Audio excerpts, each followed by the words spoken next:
Part 6, Captain Silver, Chapter 28, In the Enemy's Camp.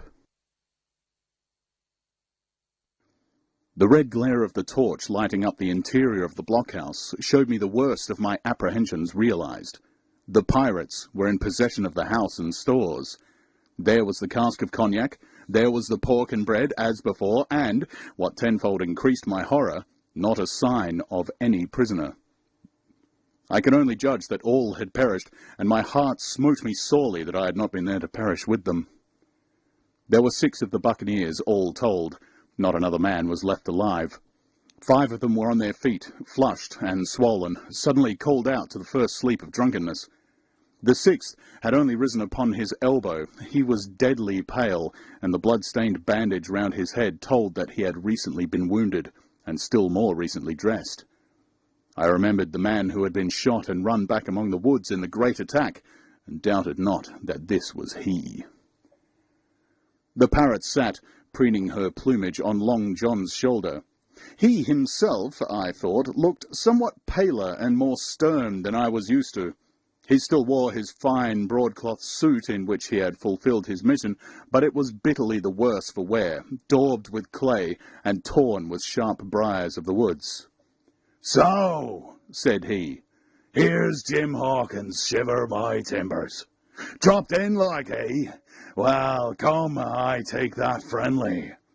And thereupon he sat down across the brandy cask and began to fill a pipe. "Give me the loan of a link, Dick," said he, and then, when he had a good light, "That'll do, my lad," he added. "Stick the glim in the wood heap, and you, gentlemen, bring yourselves too. You needn't stand up for Mr. Hawkins. He'll excuse you, you may lay to that. And so, Jim," stopping the tobacco, "here you are, and quite a pleasant surprise for poor old John.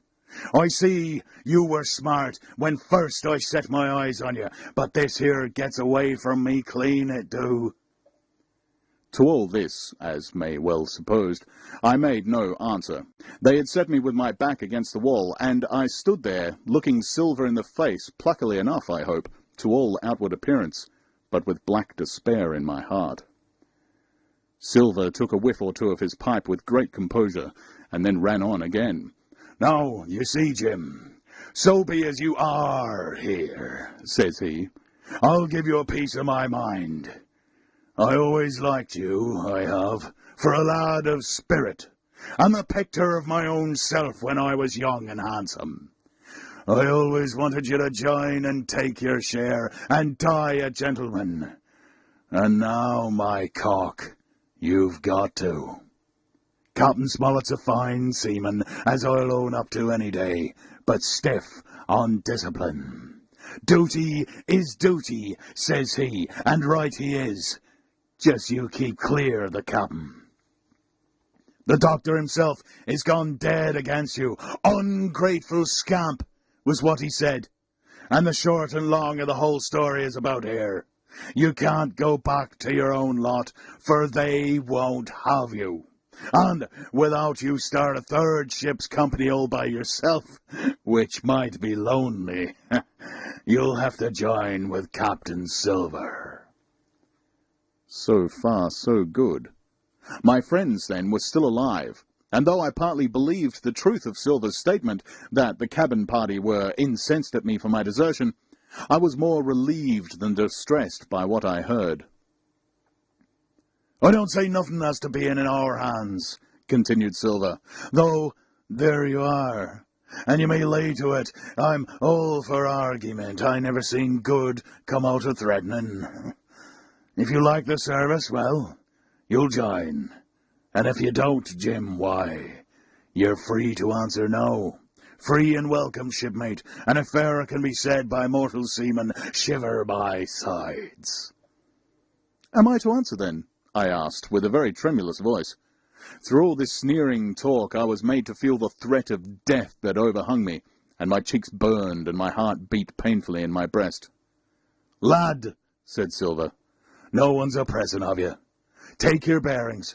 None of us won't hurry you, mate. Time goes so pleasant in your company, you see."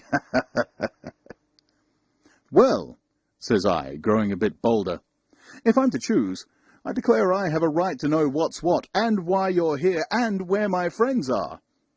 "What's what?" repeated one of the buccaneers in a deep growl. He'd be lucky one knowed that. "You'll perhaps button down your hatches till you're spoke to, my friend," cried Silver truculently to this speaker. And then, in his first gracious tones, he replied to me. "Yesterday morning, Mr. Hawkins," said he, "in the dog watch, down came Dr. Livesey with a flag of truce. Says he, 'Captain Silver, you're sold out, ship's gone.' Well, maybe we'd been taking a glass and a song to help it round. I won't say no. Leastways, none of us had looked out. We looked out, and by thunder, the old ship was gone. I never seen a pack of fools look fishier, and you may lay to that if I tells you that I look the fishiest." "Well," says the doctor, "let's bargain." And we bargained, him and I, and here we are. Stores, brandy, blockhouse, the firewood you was thoughtful enough to cut, and, in a manner of speaking, the whole blessed boat, from Crosstrees to Kilsome. As for them, they've tramped. I don't know where they are."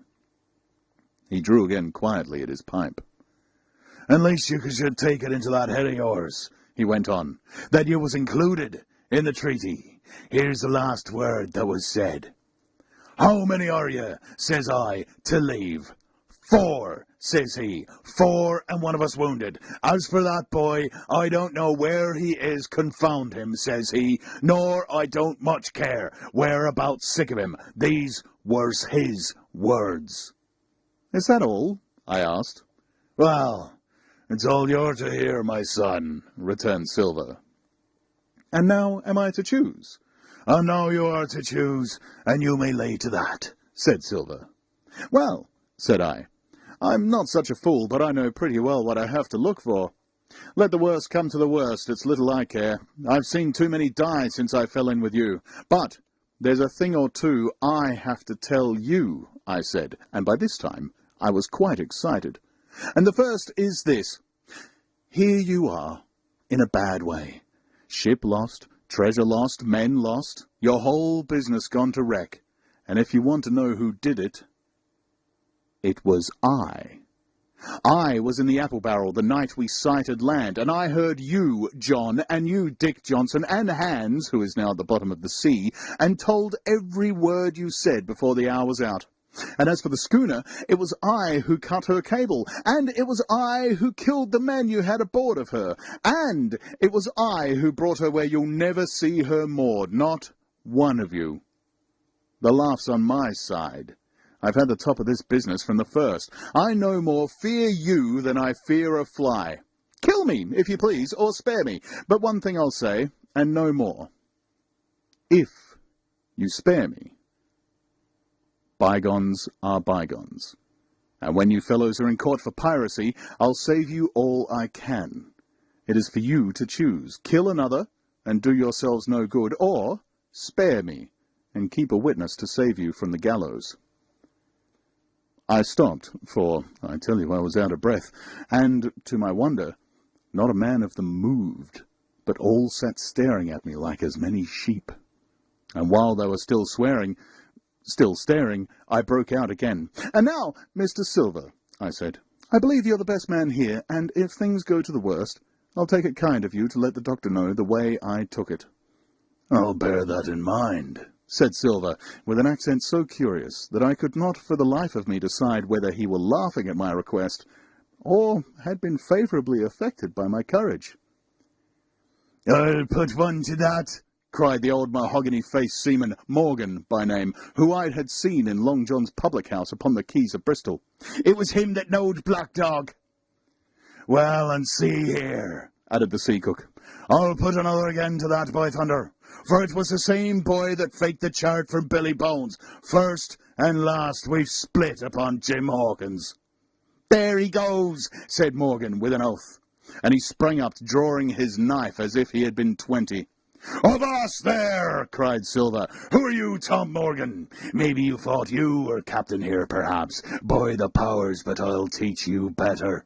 Cross me, and you'll go where many a good man's gone before you, first and last these 30 year back. Some to the yard arm shiver my sides, and some by the board, and all to feed the fishes.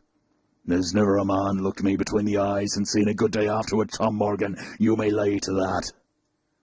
Morgan paused, but a hoarse murmur rose from the others. Tom's right, said one.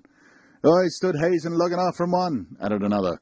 I'll be hanged if I'll be hazed by you, John Silver. Did any of you gentlemen want to have it out with me?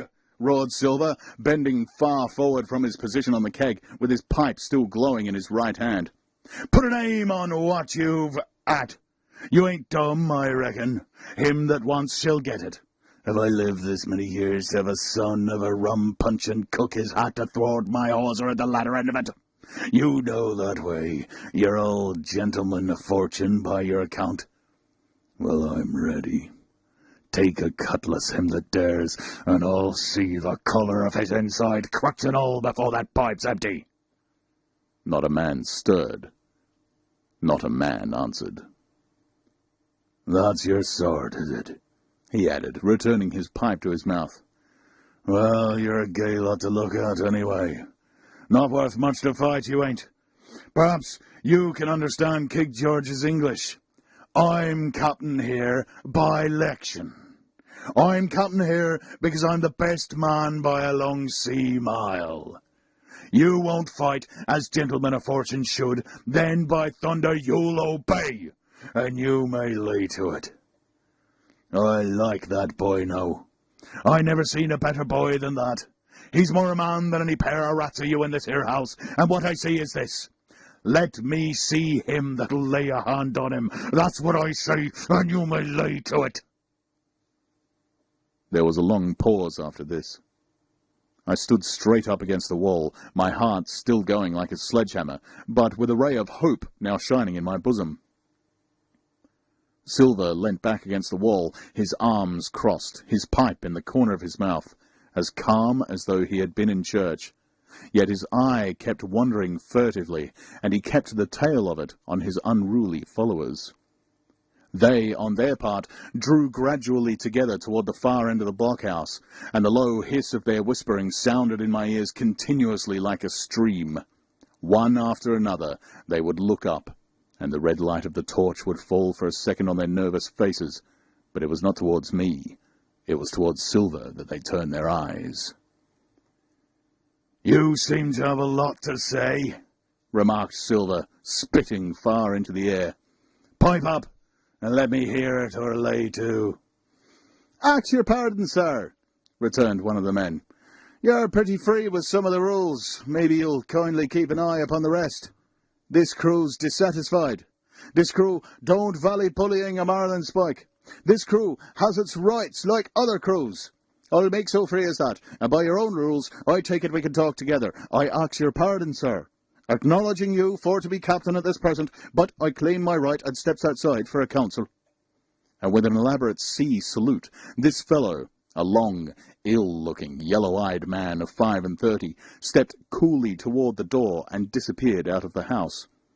One after another, the rest followed his example, each making a salute as he passed, each adding some apology. According to the rules, said one. Forecastle council, said Morgan, and so, with one remark or another, all marched out, and left Silver and me alone with the torch.